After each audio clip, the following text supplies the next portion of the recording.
Plastic pollution, both on land and marine ecosystems, is posing a serious threat to the environment and human health globally. We have seen growing plastic production, which has become unsustainable to the extent now it has caused pollution. We see plastic in the drainages, we see plastic floating in the oceans, we see plastic everywhere, and also now being found even in the human placenta, even in the bodies of human beings. So it means it is ubiquitous, it is everywhere. According to the Tier Fund Analysis Report of 2023, plastic waste is spiraling out of control across Africa, where it is growing faster than any other region. Since around year 2005 moving forward, there's been a lot of production of plastic. There have been a lot of campaigns from petrochemical companies to promote the usage of plastic, because plastic is cheaper in terms of, is readily accessible if you look at it.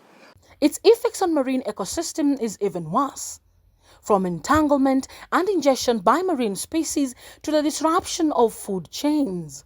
The plastic pollution that goes to the marine environment is huge because the ocean is at a lower point, and so we're looking at all the rivers, majority of the rivers coming in, then will drain. If waste is not properly handled this way, then a lot of it is going to end up into the marine environment.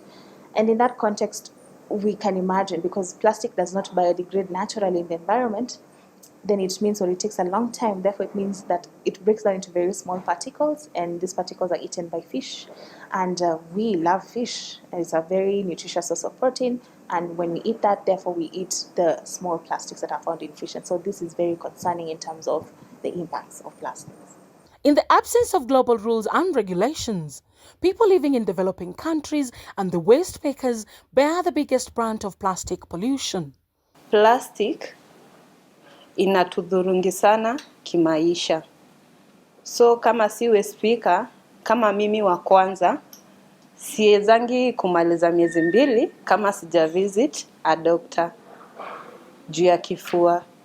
And even my mom, hapo kwa 2013, kukuwa msiki yeye ilikuwa respiration system and lungs. In March 2022, during the UN Environment Assembly, UNEA 5.2, a landmark resolution was adopted to develop a legally binding international treaty to address plastic pollution. Countries are beginning to change their laws to talk about extended producer responsibility, which is basically looking at how industries or producers take responsibility for things or products that they put into the environment. As the world prepares to gather in South Korea for the 5th session, INC5, which is scheduled for November 25th to December 1st, 2024 in Busan, there is an urgent need for a strong and unified commitment to conclude discussions for a comprehensive and effective treaty. One thing that people have been calling for is a legally binding document. That is one. Secondly is, of course, the recognition of the just transition of the, of the informal sector, especially if you look at it, the waste pickers, their rights as far as the jobs are concerned, the situation that they work around in, that need to be recognized in the treaty. The other aspect, of course, is the issue of financing. The fourth area that is critical, of course, is tracking of how the plastic is moving from different countries. I think that is key and need to be included in the global plastic treaty. My main expectation from this upcoming INC process, I would like to see how it is going to play out in terms of the inclusion of the marginalized debates in the plastic treaty. Integrating their issues will be very important in part of this process. This issue of plastic pollution and hazards to human health and the environment will not go away. It will not go away in 10 years, not in 20 years. It will even exacerbate.